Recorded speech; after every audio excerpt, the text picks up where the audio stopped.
আগামী ৭ দিন পর আমার ভাসুরের সাথে আমার বিয়ে। আমার একাকিত্বময় জীবনে কিভাবে ভাসুরকে বিয়ে করব জানা নাই। তার ছোট ভাইয়ের সাথে আমার ১২ বছর আগে প্রেম করে বিবাহ হয়। বিয়ের ২ বছর পর তিনি মারা যান। এরপর বহু বিবাহের প্রস্তাব আসা সত্ত্বেও আমি আর বিবাহ করি নাই। শ্বশুরবাড়ি ছেড়েও আর যায়নি। মৃত্যুর অপেক্ষা আর ভালোবাসার কারণে এ বাড়ি ছেড়ে যেতেও ইচ্ছা করে না আমার। আমার শাশুড়িকে নিয়ে আমার জীবন অতিবাহিত হতে লাগলো।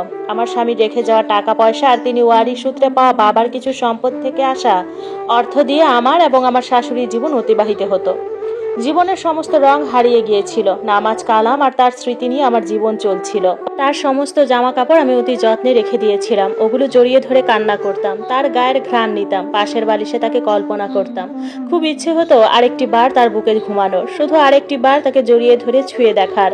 তার সাথে কাটানো প্রতি মুহূর্ত কল্পনা করতাম আমি। তার মোটর সাইকেলের পেছনে পুরো চিটাগং শহর ঘুরে বেরিয়েছি আমি। আমার জীবনের সমস্ত আনন্দ হাসি ছিল সে। তাকে খুব বেশি ভালোবাসতাম। কিন্তু মহান রব তাকে দুনিয়া থেকে নিয়ে গেলেন। তার মৃত্যুর পর পাগলের মতো কেঁদেছি তার লাশটা ধরে। শুধু বলেছি, কেন চলে যাচ্ছ আমাকে একা রেখে? আমি কিভাবে বাঁচবো? তবুও বেঁচে আছি আমি। এত বছর বাদে শাশুড়ি, আমার নিজের মা, খুব করে চাইছেন আমি যেন আমার ভাসুরকে বিবাহ করি। তার দুটি ছোট ছোট সন্তানের দিকে তাকিয়ে। আমাদের কোনো সন্তান হয়নি, চেষ্টা করেছিলাম কিন্তু রব দান করেননি। ভাসুরের বউ মারা গেছে, ২ বছর হচ্ছে। বাচ্চাগুলো আমার কাছে থাকতো, আমার আর শাশুড়ির কাছে। কিন্তু ভাসুর থাকতেন না, তিনি ব্যবসার জন্য শহরে থাকতেন। আমার শ্বশুরবাড়ি মফস্বলে ছিল। আমি এই ২ বছর ভাসুরের সন্তানদের নিজের সন্তানের মতো আগলে রেখেছি। তাদের স্কুলে দিয়ে আসা, নিয়ে আসা, কি লাগবে না লাগবে কিনে দেওয়া সব করতাম। ঘরের বাজারটাও আমাকে করতে হতো। সপ্তাহে বা মাসে আমার ভাসুর আসতেন, আমি জাস্ট সালাম দিতাম, এতটুকুই। ওনার রুমে আমি যেতাম না, শাশুড়ি যেতেন। উনি শাশুড়িকে টাকা দিয়ে যেতেন, শাশুড়ি আমাকে দিতেন যা লাগে আনতে। ননাসরাও খুব জোর করছেন, ভাসুরকে রাজি করিয়েছেন, কিন্তু আমি রাজি হচ্ছিলাম না তবুও, কারণ আমি তখনও আমার স্বামীকে খুব ভালোবাসতাম। আমার শাশুড়ি রীতিমতো আমাকে জড়িয়ে ধরে বললেন, আর জীবনটা নষ্ট করিস না মা, আমি মৃত্যুর আগে অন্তত তোর সুখ দেখে যেতে চাই। এখন না হয় আমি আছি, আমার মৃত্যুর পর একা কিভাবে থাকবি?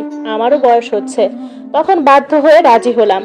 কাজী ডেকে নর্মালি বিয়ে হলো। কোনো সাজসজ্জা কিছুই নেই, কোনো আয়োজন ছাড়া দুটো ভাঙা মন কবুল বললাম। কবুল বলার পর আমি কাঁদতে কাঁদতে বেহুশ হয়ে গেলাম, কারণ আমি আর আমার খালেদের বউ নেই, আমি এখন বায়াজিদের বউ হয়ে গিয়েছি। সবাই আমাকে সান্ত্বনা দিল। আমার ভাসুর বিয়ের পরে শহরে চলে গেছেন, বাচ্চাদের নিয়ে আমি আছি। মাস তিনেক পর আমার শাশুড়িকে নিয়ে শহরে ডাক্তার দেখাতে নিয়ে গেলাম। তখন ভাসুরের ফ্ল্যাটে উঠেছি। শহরে ওনার কয়েকটি নিজস্ব ফ্ল্যাট রয়েছেন। উনি আমাদের রিসিভ করলেন, আমি সালাম দিলাম। ওনার দিকে তাকাতেও লজ্জা লাগছিল, আর ইচ্ছেও করছিল না আমার, কারণ খালেদ আমাকে খুব বুঝতো। আমার পরিবারের মানুষদের সাথেও খালেদের খুব আন্তরিকতা ছিল, আমাদের খুব মিল ছিল, ঝগড়া হতো না কখনো আমাদের। খালেদ যতদিন ছিল আমার পরিবারকে সে খুব সাহায্য করত এবং সবাইকে এটা সেটা উপহার দিত। আমি বোরকা খুলে রান্নাঘরে গেলাম। আসার সময় তরকারি নিয়ে এসেছিলাম, রান্না করে চুলায় ভাত বসালাম। বায়েজিদ সাহেব আমাকে বলল, কি কি লাগবে বলো, আমি গিয়ে নিয়ে আসছি। গতকালকেও অনেক কিছু এনেছি, ফ্রিজে রেখেছি, দেখো তুমি। আমি কিছু বলি নাই, চুপচাপ দেখলাম এবং বললাম, সব আছে, বাচ্চারা কি খাবে তা জিজ্ঞেস করে নিয়ে আসুন। আসার সময় ময়দা নিয়ে আসেন, পরোটা বানাতে হবে, পেঁয়াজও নাই, পেঁয়াজ লাগবে। তিনি বাজারে গিয়ে সব নিয়ে আসলেন। আমি টেবিলে ভাত দিলাম, সবাই একসাথে খেয়েছি। সব গুছিয়ে দুপুরে আমি বাচ্চাদের সাথে কথা বলছি। বললাম, সন্ধ্যায় তোমাদের দাদুকে নিয়ে ডাক্তারের কাছে যাব, তোমরা দুষ্টুমি করবা না বাসায়। বিকেলে আমার মেজ ননাস এসে মাকে আর বাচ্চাদের নিয়ে গেলেন। বললেন, মাকে আমি ডাক্তার দেখাবো আর আজকে ওরা আমার কাছে থাকুক। আমি বুঝেছি মেজ ননাসও চাইছে আমাদের সম্পর্কটা স্বাভাবিক হোক। উনি চা খেয়ে ওদের নিয়ে চলে গেলেন। মাগরিবের পর বাসায় আমি আর উনি এক রুমে, আমি অন্য রুমে। আমি রান্নাঘরে সব ধুয়ে মুছে সাফ করে রাখছিলাম। উনি এসে পেছনে দাঁড়ালেন। কোনো কথাবার্তা কিছুই নাই, নর্মালি আমি বললাম, কিছু লাগবে? তিনি বললেন না। তারপর আমায় বললেন, দেখো তানিয়া, আমাদের সম্পর্কটা অন্যরকম, কিন্তু তবুও তুমি আমার ওয়াইফ। তোমার কিছু লাগলে তুমি আমাকে বলবে। আমি মাথা নাড়ালাম, বললাম ঠিক আছে। উনি আমাকে বললেন, বাহিরে হাঁটতে যাবে? আমি বললাম না। আমি রুমে এসে একটা ঘুম দিলাম। উনি রাত 12টার দিকে আমাকে ডাকলেন, বললেন, ভাত খাবে না? ভাত খেয়ে আবার ঘুমাও।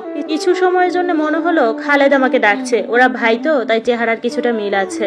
আর বহু বছর পর কোনো পুরুষ আমাকে খুব মায়া করে রাখছে। ঘুম ভাঙতেই আমার চোখে পানি এসে পড়লো।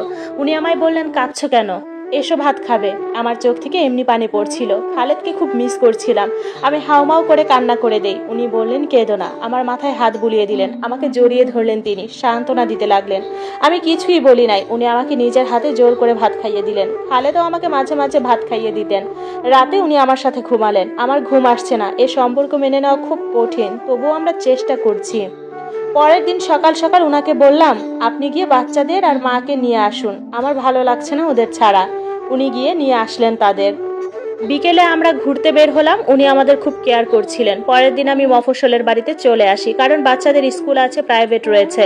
উনি আমাদের দিতে আসলেন। আমার শাশুড়ি ওনাকে বললেন, বাবা তুই আর একা একা শহরে থাকিস না, এখানে থেকে যা, আমার ভালো লাগে না। উনি রাজি হলেন। উনি সকালে যেতেন, রাতে চলে আসতেন। ওনার কষ্ট হতো বুঝতাম, তবুও উনি চলে আসতেন। আমি মানা করতাম, বলতাম আইসেন না, সপ্তাহে একবার করে আসবেন। উনি তবুও চলে আসতেন। ধীরে ধীরে সহজ হলো সম্পর্কটা। আমরা টুকিটাকি কথা বলতাম এবং বসে বসে একে অপরের সাথে কথা বলতাম, কিন্তু একসাথে এক রুমে থাকতাম না, কারণ বাচ্চারা আছে। বাচ্চাদের সাথে থাকতাম আমি রাতে। লজ্জা পেতাম আমি। আমার শাশুড়ি মুখ ফুটে বলে ফেলেছিল, আমার নাতনি আমার সাথে থাকুক, তুই যা আমার ছেলের রুমে যা।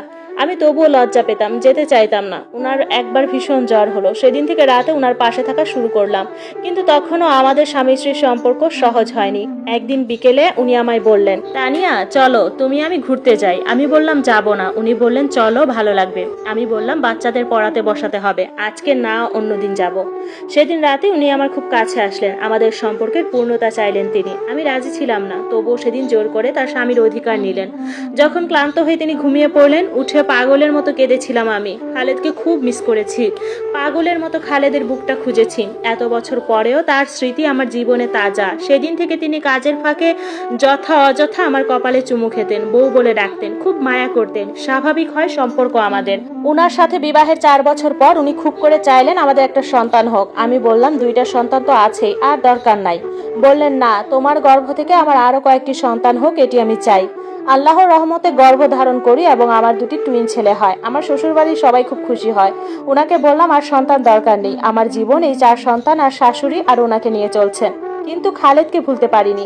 আমি চাইও না কখনো খালেদকে ভুলে যেতে। খালেদের জন্যই তো এত বছর পর জীবনের অদ্ভুত এক পূর্ণতা পেলাম আমি। এখন সবাই আমাকে বায়োজিদের বউ নামেই চিনে। মানুষটার সাথেই ধীরে ধীরে বৃদ্ধ হচ্ছি আমি।